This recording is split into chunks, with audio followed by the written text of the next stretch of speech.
Event को लेकर किस तरह से आपने प्रिपरेशन की और कैसे आप इस इवेंट को आज साकार कर रहे हैं और क्या कुछ होने वाला है आज के इस इवेंट में, या प्लीज।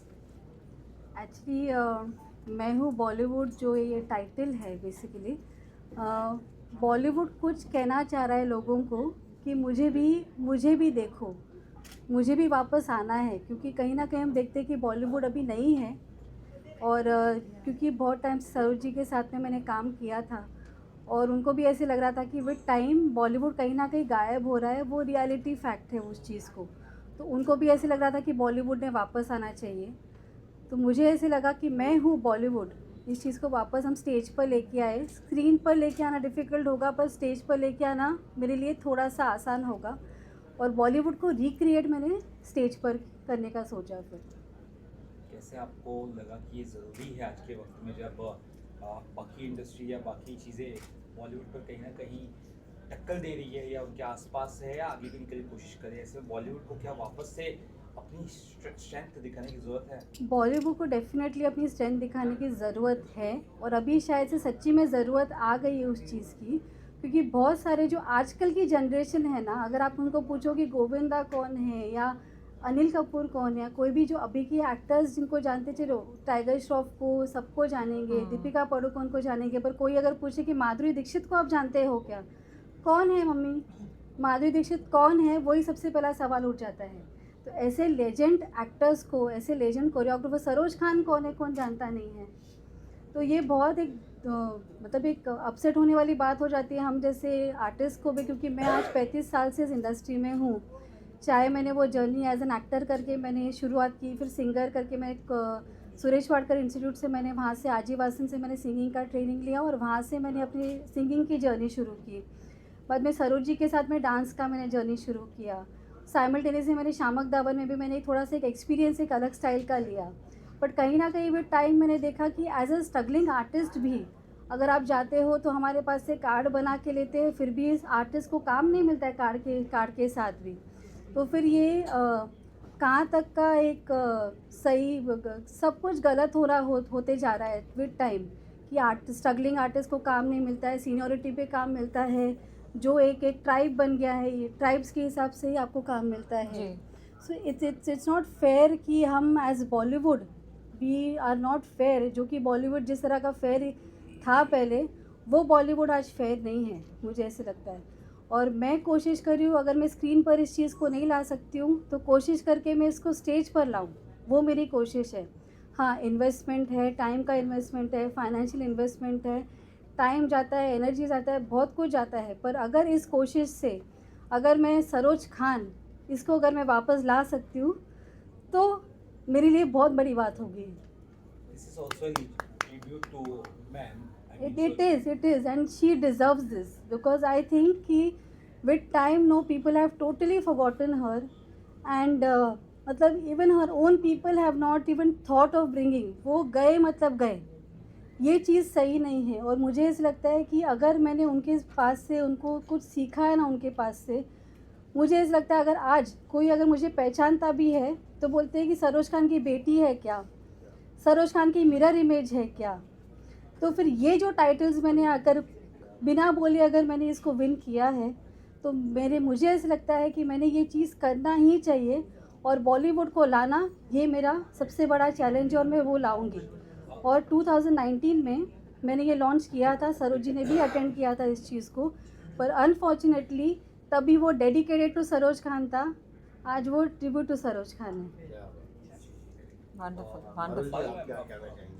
एक तो मैम इतनी भावुक हो गई हैं सरोज जी के बारे में बात करते करते, तो मेरा भी एकदम दिल बहुत वो हो गया। आई कैन इमेजिन कि इतनी क्लोजली अगर इन्होंने सरोज जी के साथ काम किया और हमने तो सरोज जी को बचपन से देखा है, तो मतलब मुझे भी बहुत दुख होगा अगर कोई मुझसे आके कहेगा कि सरोज जी कौन है या माधुरी जी कौन है या अनिल कपूर कौन है, क्योंकि वो तो ऐसे लेजेंड्स रह चुके हैं हमारी इंडस्ट्री में कि उनका नाम लेते हुए भी मतलब मैं तो कान पकड़ूं। और इतना अच्छा काम किया है, इतने अच्छे लेवल पे काम किया है, अब भी काम कर रहे हैं।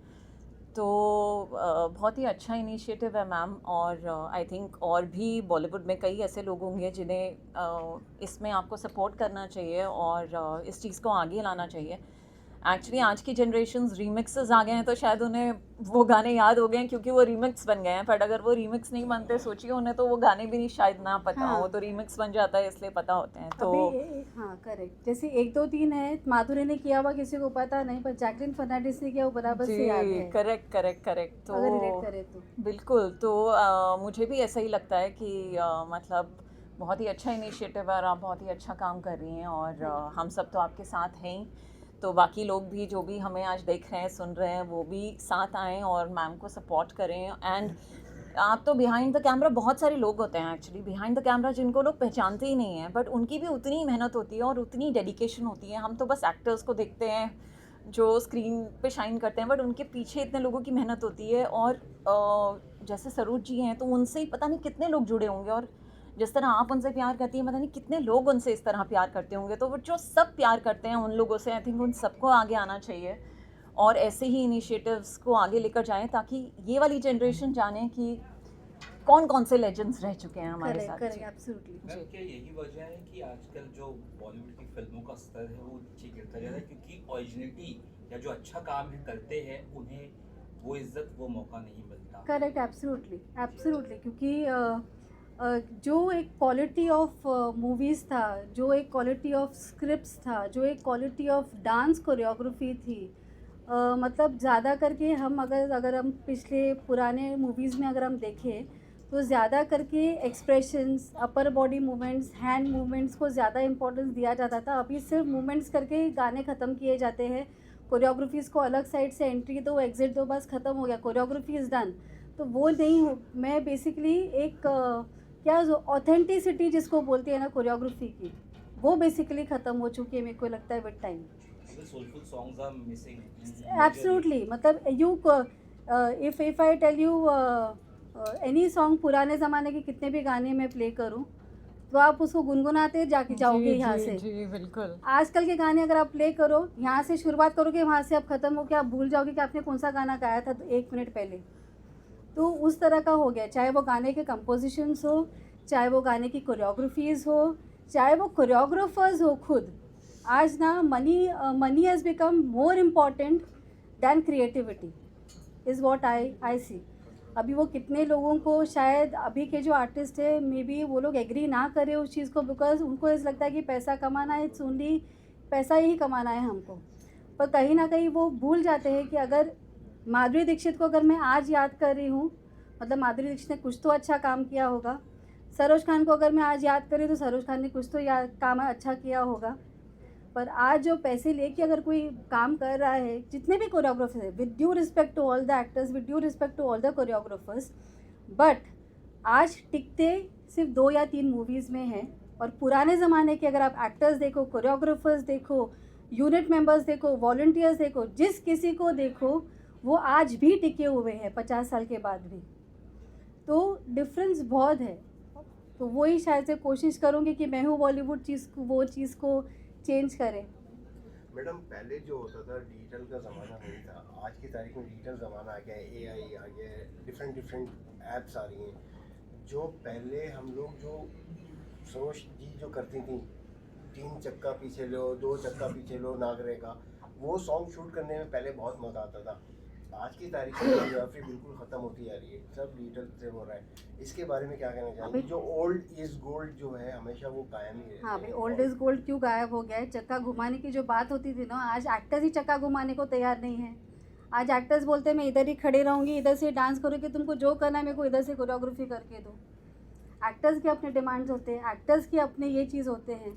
तो प्रोड्यूसर्स को भी ऑप्शन नहीं होता है, क्रिएटर्स को, कोऑर्डिनेटर्स को ऑप्शन नहीं होता है। जो एक्टर भी, किसी भी प्रोड्यूसर को अगर कोई एक्टर चाहिए तो एक्टर के डिमांड्स को वो फुलफ़िल करने की सोचता है, ना कि कोरियोग्राफर तो उसको 100 मिल जाएंगे, पर उसको जो एक्टर चाहिए उस मूवी में वो रिप्लेस करने के लिए उसको 100 बार सोचना पड़ेगा। तो कभी कभी एक्टर्स के भी डिमांड्स को फुलफ़िल करने के चक्कर में कहीं ना कहीं कोरियोग्राफी लैक हो जाती है, कहीं ना कहीं उनको वहीं से एडजस्टमेंट्स करना पड़ता है। और भी आप क्या कहना चाहेंगे ऐसे इस टाइम? हाँ एक्चुअली पता है मुझे तो ये फीलिंग बहुत टाइम से आती है और कभी कभी जब मॉम डैड के साथ हम बात करते हैं और हम तो अब भी जब फैमिली के साथ बैठते हैं तो वही पुराने टाइम की फिल्म्स लगा कर बैठ जाते हैं, क्योंकि एक तो वो ऐसा क्वालिटी कंटेंट होता है कि आप अपने पापा मम्मी के साथ बैठ के देख सकते हैं। आजकल की तो कई ऐसे फिल्म्स हैं जो आप फैमिली के साथ नहीं देख सकते ड्यू टू वेरियस रीजंस। तो अब वो उस टाइम को कौन वापस लेकर आएगा ये तो नहीं पता। वैसे तो हम सब चीज़ों में वापस जा रहे हैं, हम वापस आयुर्वेद पे जा रहे हैं, वापस योग पे जा रहे हैं, बहुत सारी चीज़ों में हम वापस जा रहे हैं। तो काश हम बॉलीवुड में भी वापस जाएं और उसी क्वालिटी पे काम करें रेदर देन क्वांटिटी।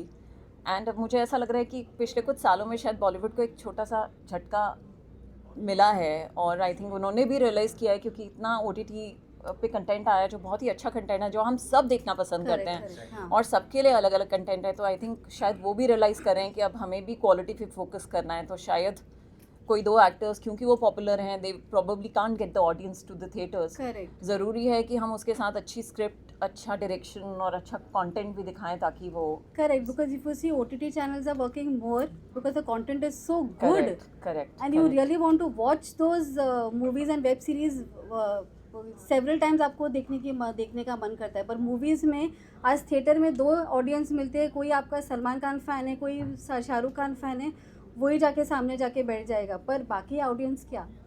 और एज एन एक्टर भी आई थिंक मुझे लगता है कि क्योंकि OTT आया तो बहुत सारे ऐसे एक्टर्स हैं जो डिज़र्व करते हैं ये काम। मतलब उनको उस वजह से काम मिल रहा है। नहीं तो बहुत सारे एक्टर्स ऐसे थे, क्योंकि फिल्मों में तो वो एक, जैसे आपने कहा कि क्लब्स बन जाते हैं या अलग अलग कैटेगरीज बन जाती हैं, तो वही लोग उन क्लब्स में काम करते रहते हैं। अब OTT से ऐसा हुआ है कि बहुत सारे एक्टर्स जो घर बैठे थे, जो ऐसा काम करना चाह रहे थे, तो उनको वो मौका मिल गया, उनको वो प्लेटफॉर्म मिल गया है वो काम करने का। तो I think it's a good thing.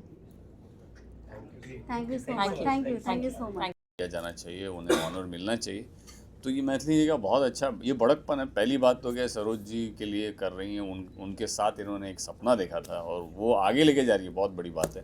तो Maithili ji all the best, thank you so much. All the best, and सब लोगों को उनका ऑनर मिले और उसमें हम हमेशा साथ में रहते हैं, तो मैं साथ में हूँ। टीवी की दुनिया में ये देखा गया है कि एक अब पुरानी, जैसे कि चूत की सास भी कभी बहुत 2 आया, वैसे ही पुरानी फिल्मों का भी शायद वापस आने का चलन चालू हो जाए, गदर 2 या है ना बॉर्डर 2।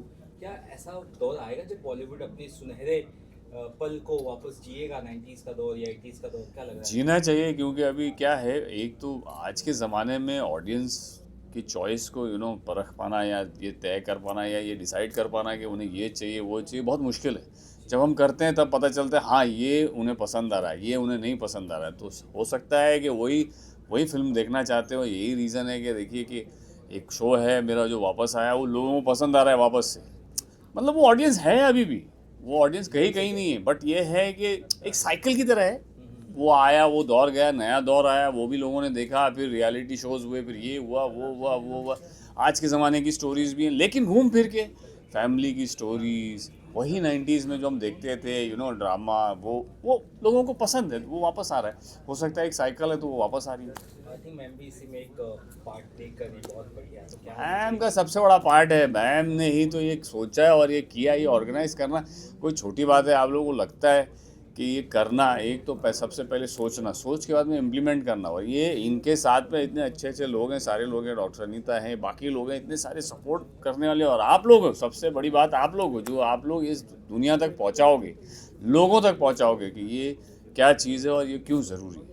क्या कहना चाहेंगे? हाँ मैम को मैं ही बोले जा रहा हूँ, बताओ यार, इसलिए मैं नहीं आ रहा हूँ। ये क्या कहना चाहेंगे? हाँ, तो मैन ऑफ मोमेंट है।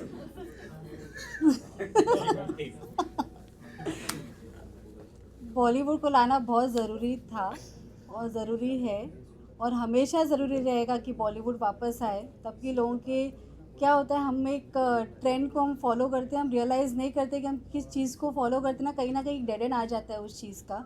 और शायद बॉलीवुड ने वापस आना बहुत ज़रूरी है, क्योंकि जो एक बैकलॉग हो गया है बॉलीवुड का, उससे बहुत बॉलीवुड के लोग खुद लॉस में गए हैं उस चीज़ के लिए, क्योंकि कॉन्सेप्ट कोई नया ला ही नहीं पा रहा है।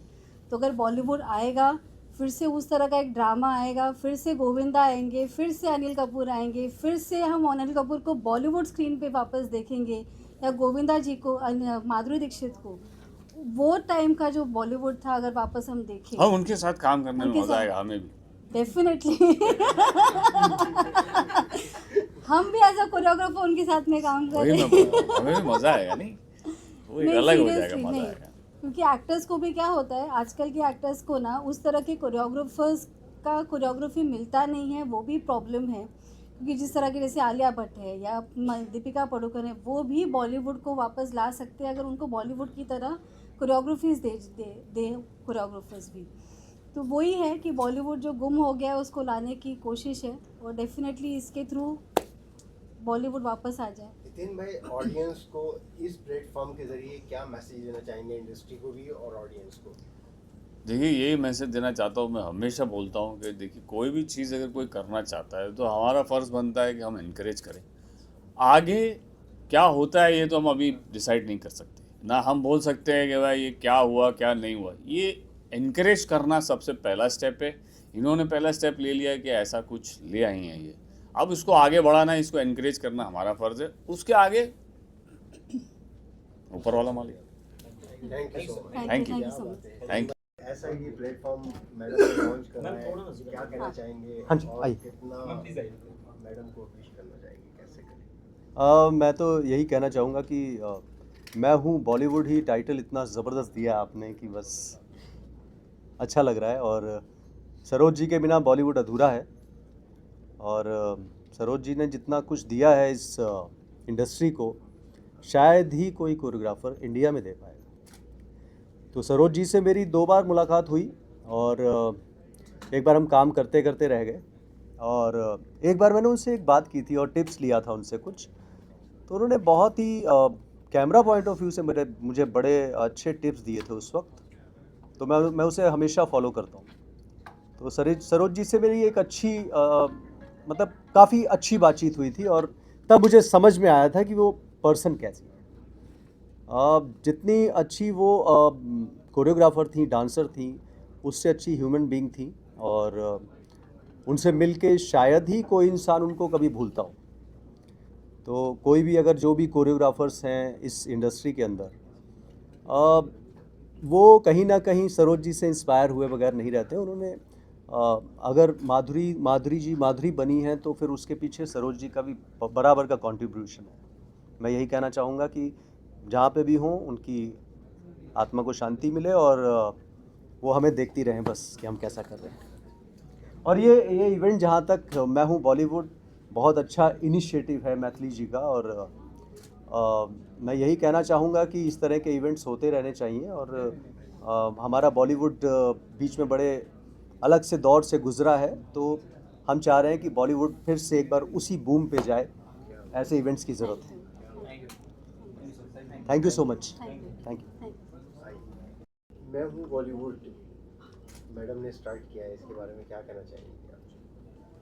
मैं बहुत ज़्यादा खुश हूँ कि हमारी सरोज खान जी जो इतनी बड़ी लेजेंड है, उनके लिए हम यहाँ पे एक इतना अच्छा इवेंट रखा है इन्होंने, and I am very happy to be a part of it. क्योंकि मुझे डांस करना बहुत ज़्यादा पसंद है, एंड मेरी जर्नी भी इसी से स्टार्ट हुई। बचपन में मैं ये सारे डोला रे डोला हो या जितने भी 1 2 3 ये सारे जो गाने हैं उनको देख के अपने आप नाचती थी एंड कॉपी करती थी। So now I feel that if I can also give that fraction of जितना सरोज खान जी ने दिया है हमारे इंडस्ट्री को, तो I'll be really happy, and I want to thank the organizers to have this event, and we are celebrating Saroj ji, cinema, dance, drama, everything.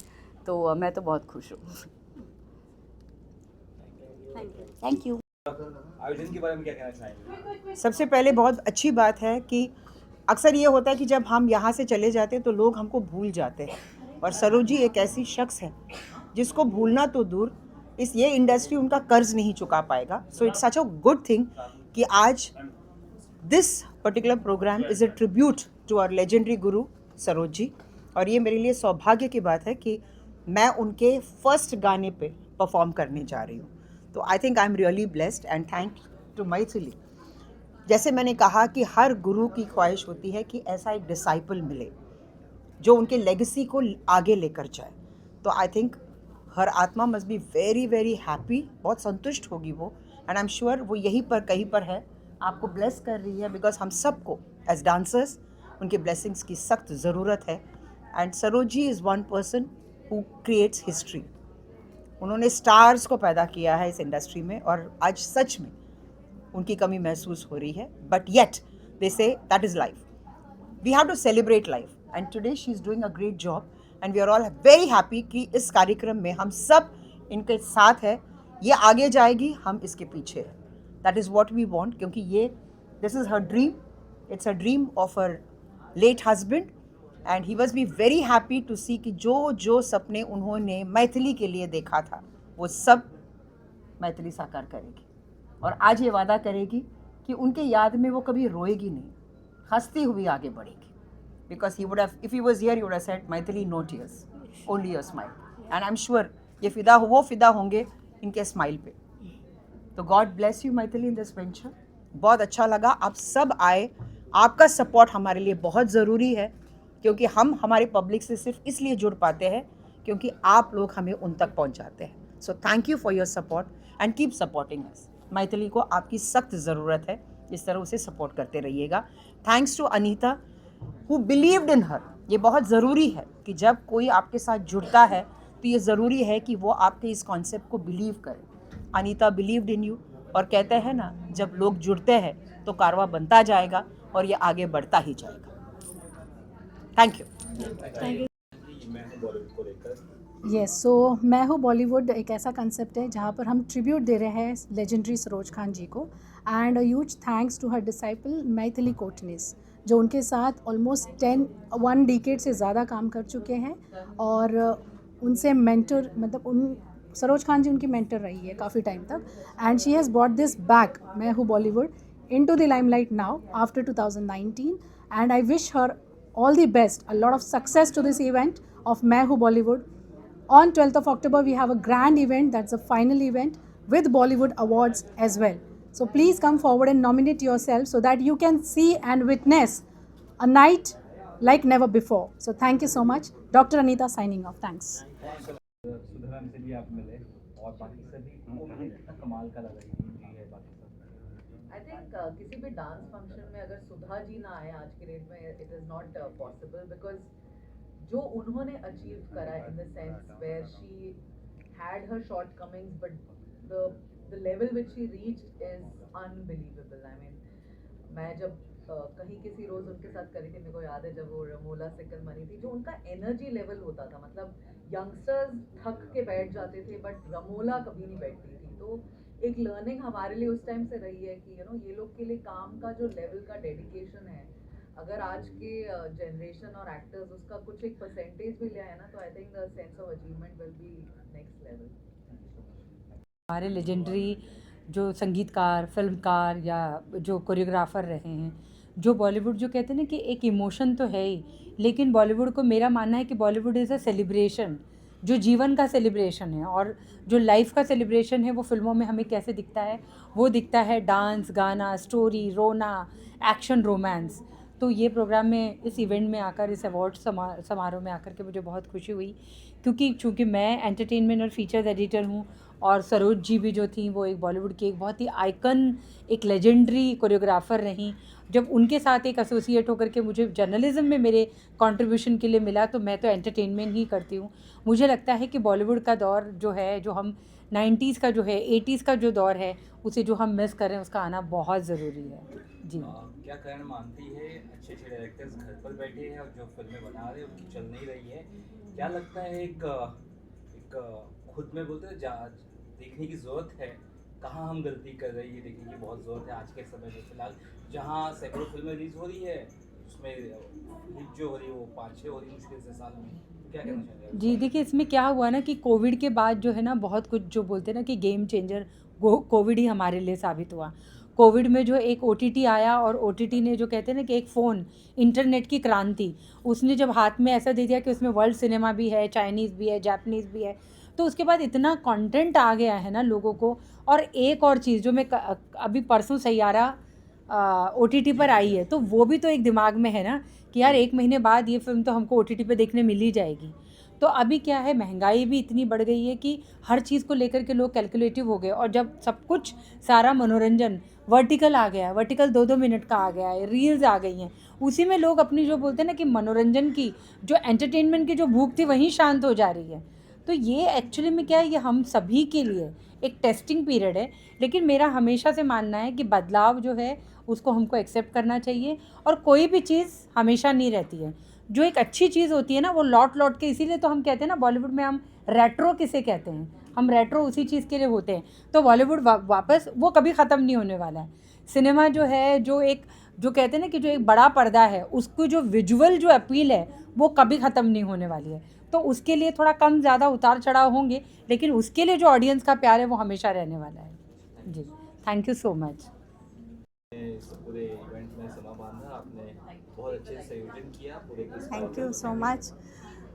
समा बांधा और समा बांधने का मौका मुझे मैथिली ने दिया।